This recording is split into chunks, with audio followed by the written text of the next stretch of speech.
نے آخری خطبے میں اپنی قوم کے قتل معاف کیے کہ معاف کرنے سے شاید آگے معاملہ چلے، مگر معیشت کا قرض معاف نہیں کیا، کیونکہ اس میں ایک کنٹینیوٹی رہنی چاہیے، یہاں تک کہ کسی کو دفنانے سے پہلے بھی پوچھا، اعلان کیا کہ اس کا کوئی قرض ہے جو واپس کرنا ہے تو قرض واپس کیا جائے تاکہ وہ کنٹینیوٹی رہے، اس میں ریلائبلٹی رہے، مگر جو پرسنل اعتبار سے چیزیں وہ درگزر کے حوالے سے۔ حضرت عمر کے متعلق ایک واقعہ مشہور ہے، یہ میں اس کی بات کر رہا ہوں جو عمال ہے۔ عمال اسلامی معاشرے میں ان لوگوں کو کہا جاتا ہے جو ایگزیکٹو ہیں، اور یہاں بہت سارے ایگزیکٹو بیٹھے ہیں، گورنر صاحب، میں، سب لوگ جو سرکاری افسران ہیں یہ ایگزیکٹوز ہیں۔ عمال کے اوپر کیا ذمہ داری ہیں؟ اس زمانے کی آبادی کے اعتبار سے عمال کے اوپر 3 ذمہ داریاں رکھی گئیں، جس کے اندر پبلک کانٹیکٹ بڑی اہمیت رکھتا تھا۔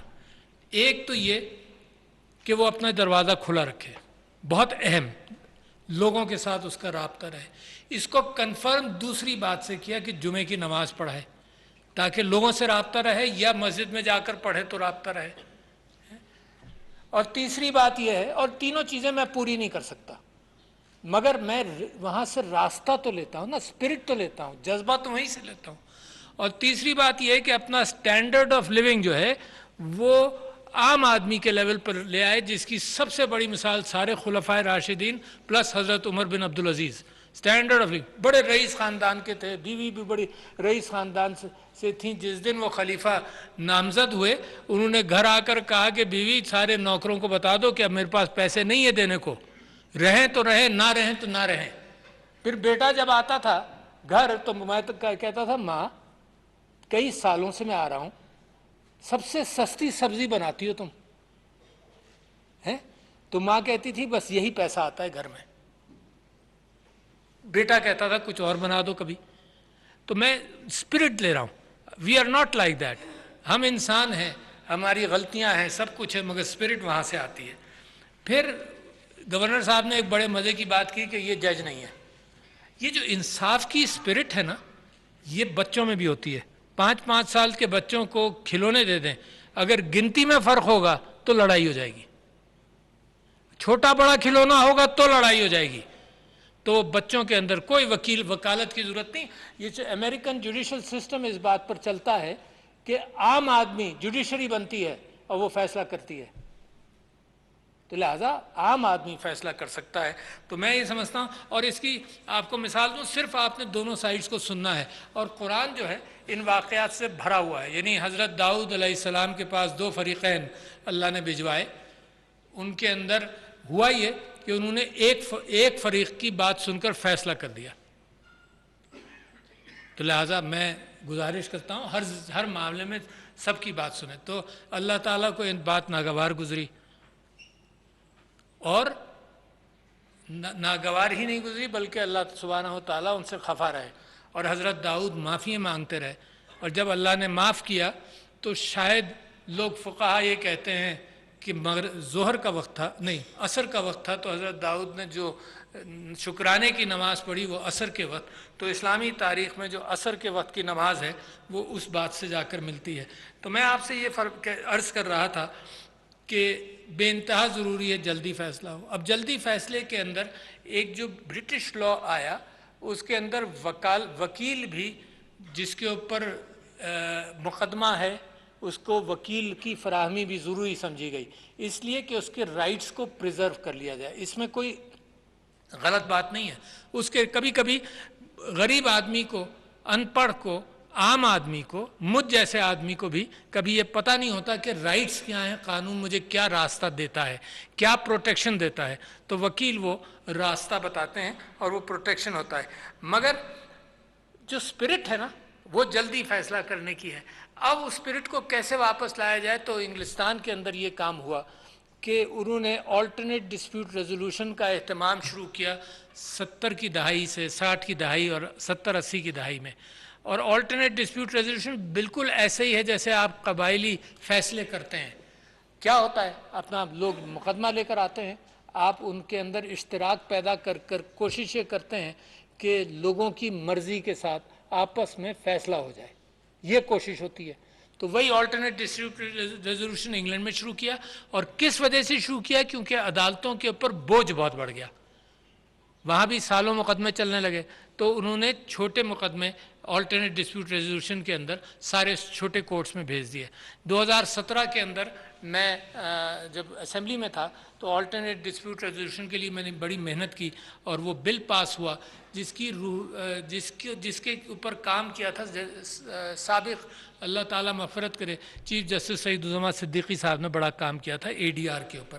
تو یہ جو محتسبین ہیں یہ آلٹرنیٹ ڈسپیوٹ ریزولوشن کا بھی کام کرتے ہیں. دونوں فریقین آئے اور ان کی بات سنی, کمپرومائز کی کوشش کر لی, اور کمپرومائز نہیں ہوا تو پھر فیصلہ کر دیا. اچھا, اس میں فریقین کون ہیں؟ اس میں فریقین عام آدمی ہے اور سرکاری ادارہ ہے. اچھا, سرکاری ادارے میں گورنر صاحب آپ نے فرمایا کہ جی جج ہونے کی ضرورت, آپ ہیں نہیں جج, میں بھی نہیں ہوں, مگر فیصلہ کس نے کیا؟ کہ سرکاری ادارے کے سیکشن آفیسر نے فیصلہ کیا, وہ بھی جج نہیں ہے, اس نے فیصلہ کیا, یا کسی سینئر آفیسر نے فیصلہ کیا, اور آپ اس فیصلے کی اسپرٹ کو قانون کے اعتبار سے دیکھ لیتے ہیں. یہ وکیل پروونشل محتسب والا یہ وکیل ہے میرا دوست ہے نا, یہ بھی دیکھ لیتا ہے, میرے ساتھ جو میری مدد کرتے ہیں وہ بھی وکلا ہیں, وہ بھی میری مدد کر دیتے ہیں کہ جی اس میں قانون یہ کہتا ہے, اور اس کے بعد فیصلہ کرتے ہیں. جناب والا میں آپ کو بتاؤں, نظر بلوچ صاحب نے یہ بات کہی کہ جی فاصلے بڑے ہیں. اچھا جی, فاصلے بڑے ہیں, وہ کام ہو نہیں سکتا جو خلفائے راشدین نے کہا کہ دروازہ کھلا رکھو, سب کو آنے دو. یہ کام جب ہو نہیں سکتا تو کمیونیکیشن کا زمانہ تو آ گیا نا, ہر چیز پیسہ اس پر چلتا ہے, اربوں روپے پاکستان میں اس پر چلتے ہیں, ساری کمیونیکیشن اس پر ہوتی ہے. تو یہ کمیونیکیشن کیوں نہیں ہو سکتی؟ دنیا میں زوم آ گیا, زوم پر فیصلے ہوتے ہیں, زوم پر میٹنگز ہوتی ہیں. تو لہٰذا اب اس چیز سے ہم نکل جائیں کہ جی آنا پڑے گا فزیکلی کسی کو. اب میں آپ سے عرض کرتا ہوں بڑے مزے کی بات, کل رات یہاں اس گھر میں موجود میں نے 10 فیصلے کی محتسبین کے, 10, کیونکہ الیکٹرانک آفس کے ذریعے میرے پاس ایشو آ گیا پورا, اس کے اوپر اوپینینز آ گئے اور میں نے فیصلے کیے, اور اس میں 2 ہراسانگی کے تھے, اور اس کے اندر ایک واقعہ بالکل ملتا جلتا ہے. گورنر صاحب نے جیسے کہا, ایک واقعہ یہ تھا کہ ایک عورت کی, کسی عورت نے, دونوں سرکاری ادارے میں کام کرتی تھیں, کسی عورت کی شادی کرا دی. اب شادی ہو گئی اور شادی کے بعد ان کی آپس میں کوئی لڑائی جھگڑا ہوا, تو وہ ایک عورت دوسری عورت پر جو اپنی نند بن گئی اس کے اوپر اس نے کہا کہ جی اس نے مجھے ہراساں کیا دفتر میں, کہ سب کو بتا دیا کہ میرے گھر میں لڑائی ہے, یہ ہے وہ ہے, تو اس کو سزا ملنی چاہیے. اچھا, اب آپ خود سوچئے کہ یہ ہراسگی کا ایشو نہیں تھا, تو لہٰذا اس کو یہی کہا گیا کہ بھئی یہ ہراسگی کا ایشو نہیں, فیملی کورٹس میں لے جاؤ, جو ڈسپیوٹ وہاں پر ہے وہاں لے جاؤ.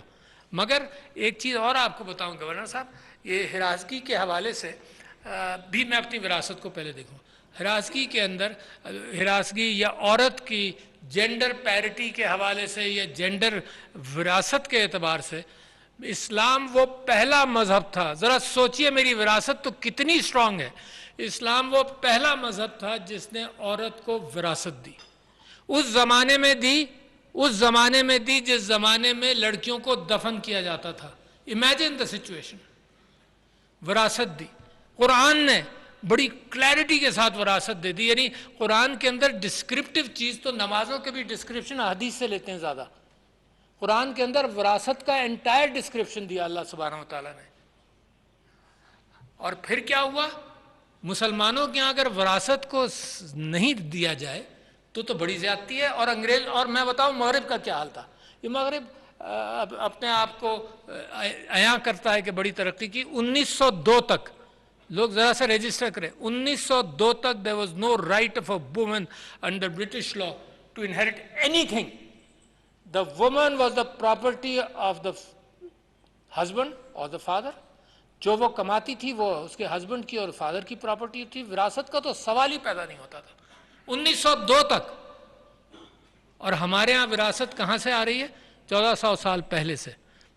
تو میں آپ سے یہ کہتا ہوں, اور پھر یعنی پاکستان کے اندر اگر ایکچولی آپ ڈیٹیلز دیکھیں تو وراثت دی نہیں جاتی. ہوتا کیا ہے کہ جب باپ کا انتقال ہوتا ہے تو بھائی بہنوں سے جو بھی کہتے ہیں, بہنیں محبت میں ساری پراپرٹی بھائیوں کو دے دیتی ہیں.